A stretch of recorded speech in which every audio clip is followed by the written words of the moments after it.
আজি আমি NIOS DLED সম্পৰ্কে আজিৰ এই ভিডিওটোত সবিশেষ আলোচনা কৰা হ'ব যেহেতু ফাইনালি NIOS DLED সম্পূৰ্ণৰূপে ভ্যালিড হৈ গল এতিয়াৰ পৰা ৰেগুলাৰ পদত এপ্লাই কৰিব পাৰিব আৰু এই কথাখিনি NCT ৰ পৰা ফালৰ পৰা প্ৰকাশ কৰিছে আৰু এইখন NCT ৰ পৰা প্ৰকাশ কৰা জাৰ্নি হয় সো আপোনালোকে ইয়াতে চালে গম পাব যে ইয়াতে NCT যে national council for teacher education ডেটটো দি আছে 27/1/2025 তাৰিখৰ দিনাখন নোটিছখন পাবলিশ কৰিছে আপোনালোকে যদি নোটিছখন চাবলৈ বিচাৰে তেতিয়া হলে যেটো NCT ৰ যেটো অফিচিয়েল ওয়েবসাইট আছে সেই ওয়েবসাইটত গৈ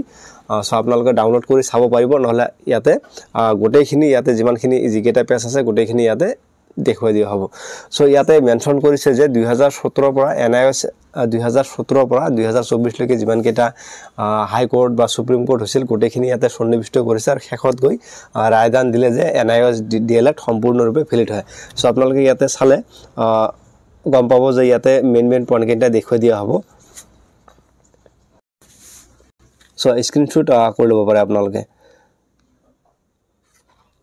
So, যেটো 4 number point of the যে on the directions of Ministry of Education, the North Regional Committee of NCT issues recognized order that 22/9/2017 to National Institute of Open Schooling and the Uttar Pradesh for 18 months DLED on certain conditions, including that the duration of the said program shall be 18 months instead of 2 years, which shall include 6 months internship. যে শিক্ষা মন্ত্ৰালয়ৰ পৰা নিৰ্দেশ দিছিল যে NIOS DLED যেটো 2 বছৰীয়া পাঠ্যক্ৰম আছে আৰু সেই পাঠ্যক্ৰমটো 2 বছৰীয়া ঠাইত 18 মাহ কৰিবলৈ শিক্ষা মন্ত্ৰালয়ৰ পৰা নিৰ্দেশ দিছিল আৰু 6 মাহৰ যে ইন্টাৰ্নশিপ কৰিবলৈ সো নেক্সট যদি 5 নম্বৰ পইণ্টটো চাই যে ৰিট পিটিশন CWJC নং 18 দি আছে যে was filed before the Honorable Patna High Court Bihar. So Bihar upor asil by SS Sanjay Kumar Yadav along with 302 other petitioners against the Director of Primary Education Bihar. So NCT Union of India and others, and after hearing the submissions of the parties, the Honorable High Court of Patna passed the judgment that 21/1/2020 were it observed that. So yate 2020 যেটো বিহাৰৰ পৰা high court হৈছিল আৰু ইয়াৰ যেটো judgement আছে আপোনালোকে ইয়াতে চালে গম পাব যে ইয়াতে গোটেইখিনি ইয়াতে সন্নিবিষ্ট কৰা আছে সো ইয়াতে আপোনালোকে চাই লব আৰু ইয়াতে যেটো দি আছে পইণ্ট যেটো 7 নম্বৰ পইণ্টটো দি আছে 7 নম্বৰ পইণ্টত দি আছে যে the Ministry of Education issued a letter dated 16/12/2020 to the chairpersons NCT advising to issue a clarification to all states and UTS that other candidates who have completed the DLED course of NIOS ODL mode may be given an opportunity to apply for fresh recruitment. So fresh recruitment at par with the other DLED candidates subject to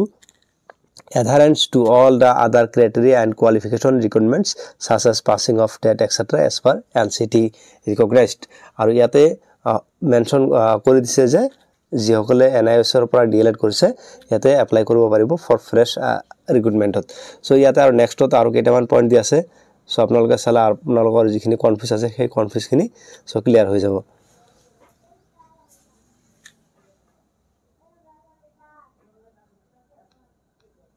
so জাজমেন্টখিনি এখিনি দি আছে so গোটেইখিনি চাই লব so একেবাৰে যেটো 12 number point আছে সেই পইণ্টটো চাম যে ইয়াতে কি দি আছে in pursuance of filing of review petition যেটো ৰিভিউ পিটিশন কৰিছিল এগেইনষ্ট দা জাজমেন্ট ডেট যেটো 2023 চনতে পাস কৰিছিল 28/11/2023 পাস্ট ইন সিভিল আপিল লং দি আছে title Vishwanath and versus first the state of Uttarakhand The Honorable Apex Court Fight Order that যেটো 10/12/2024 এটো কপি অ্যাটাস্টেড কৰি দিছে যেটো ডিসেম্বৰৰ যেটো ৰায়দান দিছিল has further clarified that the 18 months diploma which has been obtained by persons who were employed on or before 10/18/2017 আৰু যিসকল ক্যান্ডিডেটে 2017 10 আৰু 2017 আগৰ পৰা সো এংগেজ হৈ আছিল হিয়তৰ কাৰণে সম্পূৰ্ণৰূপে valid would be treated as valid diploma for the purpose of applying in other institutions for promotional FNS আৰু এটা সুপ্ৰিম কোৰ্টৰ অৰ্ডাৰ হয় আৰু যিসকল ক্যান্ডিডেটে 2017 চনৰ আগৰ পৰাই এংগেজ হৈ আছিল যেটো DLED NIS ৰ পৰা DLED কৰিছে হিয়তে সম্পূৰ্ণৰূপে ভ্যালিড হয় আৰু ফ্ৰেশ ৰিক্ৰুটমেন্টত সো এপ্লাই কৰিব পাৰিব যে 30 নম্বৰ পইণ্টত দি আছে copy of the order date 10/12/2024 passed by the Honorable Apex Court is hereby circulated for necessary compliance so ইয়াতে চাই লব গোটেখিনি ইয়াতে দিয়া আছে so ইয়াতে দিয়া আছে India supreme court of India so ইয়াতে জিমানখিনি কেছ কৰিছিল বা পিটিশনাৰ আছে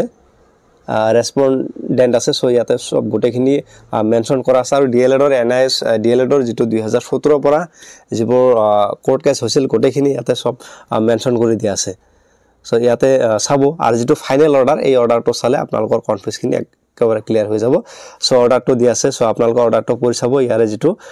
3 নম্বৰ পইণ্টত আছে সেইটো পঢ়ি চাম যে 3 নম্বৰ দিয়া আছে however to avoid any confusion so we again clarify that the 18 months diploma obtained by such persons who were in employment as on 10/18/2017 আকৌ ইয়াতে মেনশন কৰি দিছে ক্লিয়াৰ কৰি দিছে যিসকল ক্যান্ডিডেটে বা শিক্ষকে 10/8/2017 আগত এংগেজ হৈ আছিল and who have completed the diploma course of 18 months would be treated as valid diploma holders for the purpose of applying in other institutions or for promotional FNS so ইয়াতে clear কৰি mention কৰি দিছে যে যিসকলে